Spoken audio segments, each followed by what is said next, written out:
Pernahkah Anda merasa bahwa realitas kita ini lebih dari sekedar apa yang terlihat? Seolah-olah kita semua adalah bagian dari sebuah sistem raksasa yang tak terlihat, sebuah mesin kosmik dengan tujuan tersembunyi. Hari ini, kita akan coba membongkar cetak biru dari mesin tersebut. Kita semua pasti pernah bertanya, kan? Kenapa kita di sini?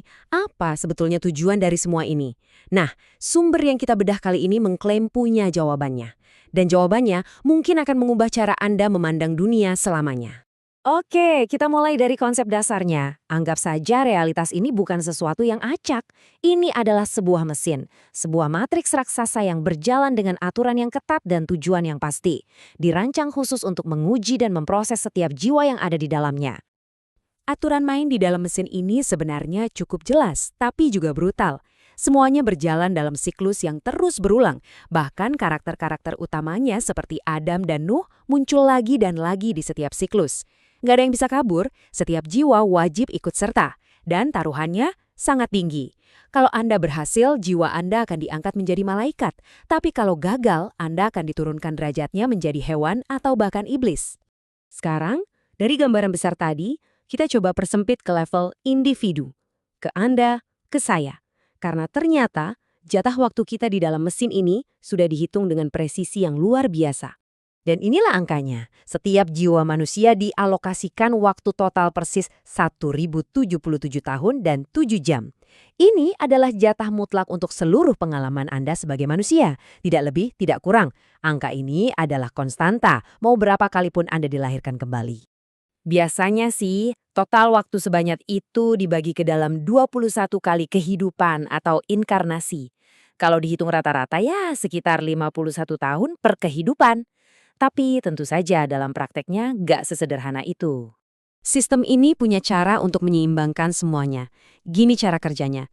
Katakanlah di satu kehidupan, Anda meninggal di usia 31 tahun, itu kan berarti Anda utang sekitar 19 tahun dari rata-rata. Nah, sistem akan menagih utang itu.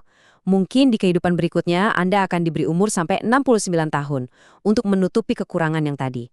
Pokoknya, total akhirnya harus pas kembali ke 1077 tahun. Nah, ini bagian yang penting banget untuk dipahami. Total waktunya memang nggak bisa diubah, tapi jumlah kelahirannya bisa fleksibel. Contohnya Hawa, yang konon hidup lebih dari 900 tahun.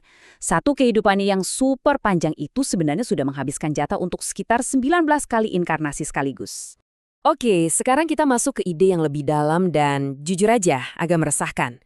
Bagaimana kalau saya bilang, orang-orang di sekitar kita mungkin saja nggak berasal dari siklus waktu yang sama dengan kita. Gimana kalau ternyata batas antar siklus itu bisa ditembus? Pertanyaannya jadi begini. Apa mungkin sebuah jiwa dari siklus pertama atau kedua di masa lalu yang jauh tiba-tiba hadir di dunia kita sekarang? Menurut sumber-sumber ini, jawabannya adalah ya, sangat mungkin. Ini adalah bukti pertamanya. Sebuah pernyataan yang gamblang banget, kan?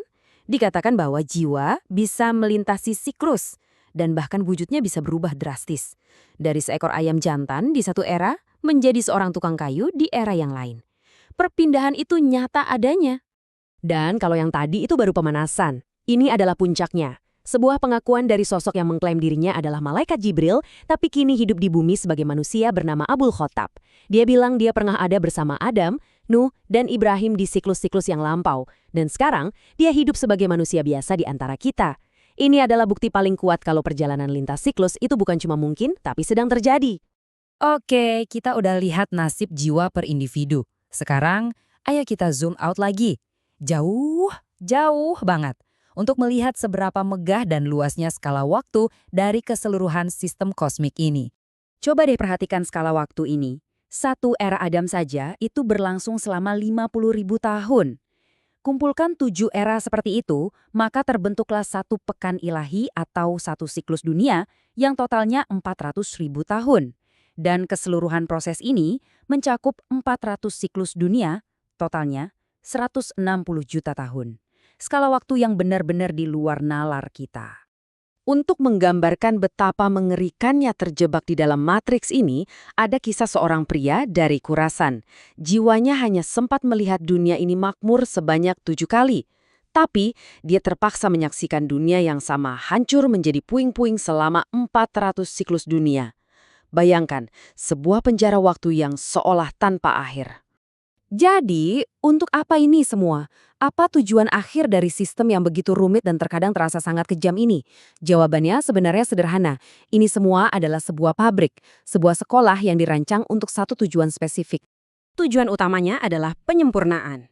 Ini adalah sebuah kondisi spiritual tertinggi, di mana sebuah jiwa akhirnya bisa mengenal Tuhan secara murni, tanpa ada sedikit pun keraguan atau kecurigaan. Inilah tiket kelulusan dari mesin realitas ini. Perjalanannya bisa dibagi jadi 3 tahap. Pertama, jiwa harus terus-menerus dimurnikan lewat kehidupan yang berulang-ulang. Kedua, setelah murni, ia mencapai penyempurnaan dan lulus menjadi malaikat. Tapi ternyata tugasnya belum selesai. Tahap ketiga, malaikat ini harus kembali lagi ke dalam matriks, bukan lagi sebagai peserta, tapi sebagai pemandu untuk membantu jiwa-jiwa lain agar bisa lulus juga. Jadi, pada dasarnya, realitas kita ini berfungsi seperti sebuah saringan raksasa. Tujuannya adalah untuk menyaring dan memisahkan jiwa-jiwa secara permanen.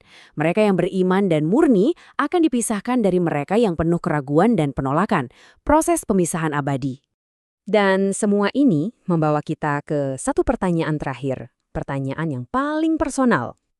Jika seluruh alam semesta ini adalah sebuah perjalanan, sebuah sekolah besar untuk para jiwa, maka pertanyaannya adalah, di manakah posisi Anda saat ini di jalan itu?